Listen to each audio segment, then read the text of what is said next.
కేతిరెడ్డిని target చేస్తూ సాగినటువంటి దాంట్లో కొత్త కోణం. వ్యవసాయ క్షేత్రంలో ప్రభుత్వ భూమిని 2.42 ఎకరాలు ఉన్నట్టు రెవెన్యూ అధికారులు గుర్తించారు.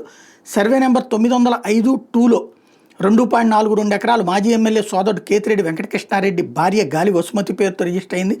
ఈ భూమిని 1960లో వ్యవసాయం చేసుకునేందుకు ధర్మవరం మండలం మోటుమార్లకు చెందిన అంకే నారాయణ, లక్ష్మీ చెన్నకేశవపురానికి చెందిన ఓబులమ్మ, రామగిరి మండలం శ్రీహరిపురానికి చెందిన తలారి అంజినమ్మలకు పట్టాలిచ్చారు. వాళ్ళు ఈ భూమిని గాలి వసుమతికి విక్రయించి రిజిస్టర్ చేయించారు. వ్యవసాయం చేసుకునేందుకు ప్రభుత్వం ఇచ్చిన భూమిని విక్రయించడానికి అనుమతులు లేవు. భూమిని విక్రయించిన ముగ్గురికి ఇటీవల రెవెన్యూ అధికారులు నోటీసులు పంపించారు. కొనుగోలు చేసిన గాలి వసుమతికి రిజిస్టర్ పోస్ట్ ద్వారా నోటీసులు పంపించారు. ఆమె నోటీసు తీసుకోవడంతో తిరిగి వచ్చింది. గుర్రాలకొండ వ్యవసాయ క్షేత్రంలో ప్రభుత్వ భూమిని గుర్తించి నిబంధనల ప్రకారం స్వాధీనం చేసుకుని హైకోర్టు ఇటీవల ఉత్తర్వులు జారీ చేసింది. ఈ మేరకు గురువారం రెవెన్యూ అధికారులు గుర్రాలకొండపై ప్రభుత్వ భూమిని గుర్తించి బోర్డు ఏర్పాటు చేసేందుకు వెళ్లారు. వ్యవసాయ క్షేత్రం గేటుకి తాళాలు వేసి ఉండటంతో వెందిరిగారు. ఈ విషయమే తహసీల్దార్ నటరాజన్ వివరణ కోరితే ఉన్నతాధికారుల ఆదేశాల మేరకు రెవెన్యూ సిబ్బంది భూమి పరిశీలనకు వెళ్ళొచ్చారని చెప్పారు. ఇక్కడ అగ్రికల్చర్కి ఇచ్చినటువంటి భూములు ఇవ్వకూడదు. ఇప్పుడు మనమే చెప్తున్నాం కదా, అగ్రికల్చర్ భూములు నాలా చట్టం రద్దు చేసేసాం కదా.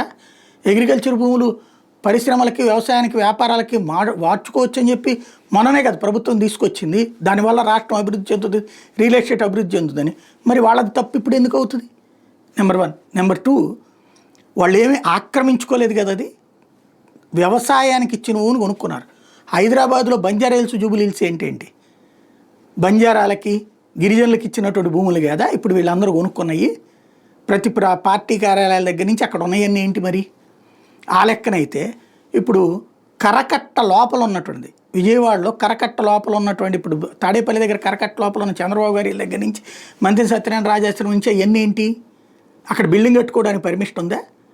కేవలం వ్యవసాయం లేదంటే తాత్కాలికంగా అక్కడ వ్యవసాయం చేసుకోవడానికే కదా వాళ్ళకి ఇచ్చింది. కృష్ణానది నీళ్ళు వస్తూ ఉంటాయి కాబట్టి చేసుకోవడానికి. కానీ అక్కడ ఏకంగా బడా గెస్ట్ హౌస్లే కట్టారు కదా. మరి దానికి లేదా అక్కడేమో సక్రమం అవుతుందా, ఇదేమో అక్రమం అవుతుందా? అంటే మనకొక న్యాయం, అవతల వాళ్ళకొక న్యాయమా?